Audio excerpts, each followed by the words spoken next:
Good afternoon. It's Saturday, May the 9th, and wherever you are, I'm sure you got snow and it's freezing out there. And let's just hope and pray that this week gets better because my poor daffodils are hanging their heads in sorrow.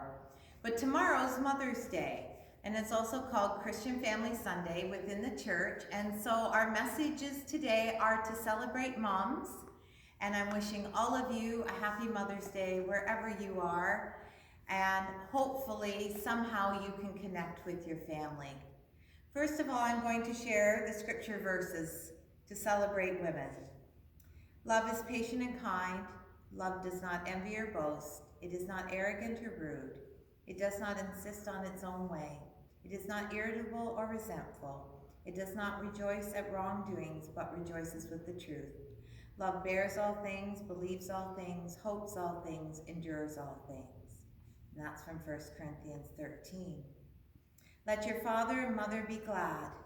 Let her who bore you rejoice. Proverbs 23, 22, and 25.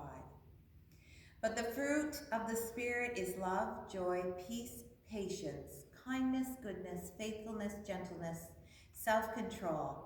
Against such things there is no law. Galatians 5, 22 to 23. Honor your father and your mother, that your days may be long in the land, and that the Lord your God is giving you. Exodus 20:12.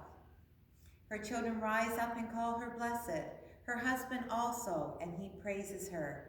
Many women have done excellent things, but you surpass them all. Proverbs 31, 28 to 31. Every one of you shall revere his mother and his father. Leviticus 19, verse 3. Strength and dignity are her clothing, and she laughs at the time to come.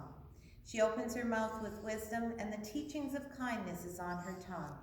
She looks well to the ways of her household and does not eat the bread of idleness. Proverbs 31, 25 to 28. And our last verse. I have no greater joy than to hear my children are walking in the truth. 3 John chapter 1, verse 4. When God created mothers. When the good Lord was creating mothers, he was on his 6th day of overtime. When the angel appeared and said, "You're doing a lot of fiddling around with this one." And God said, "Have you read the specs on this order?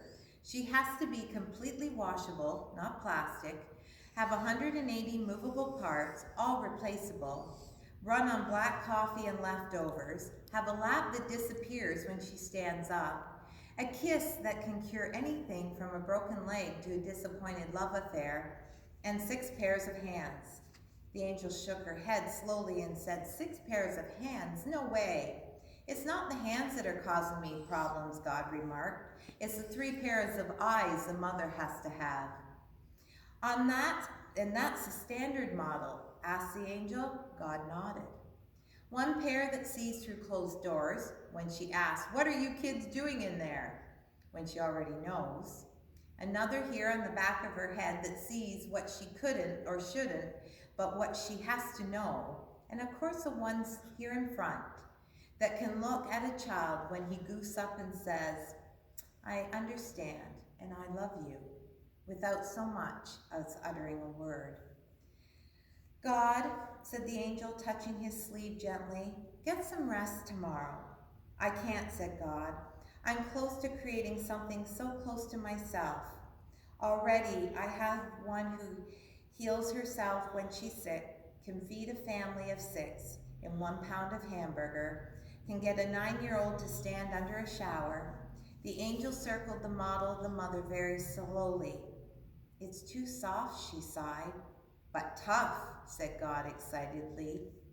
"You can imagine what a mother can do or endure. Can it think?" "Not only can it think, but it can respond and compromise," said God. Finally, the angel bent over and ran her fingers across the cheek. "There's a leak," she pronounced. "I told you that you were trying to put too much into this model." "It's not a leak," said the Lord. "It's a tear." "What's it for?" It's for joy, sadness, disappointment, pain, loneliness, and pride. You're a genius, said the angel.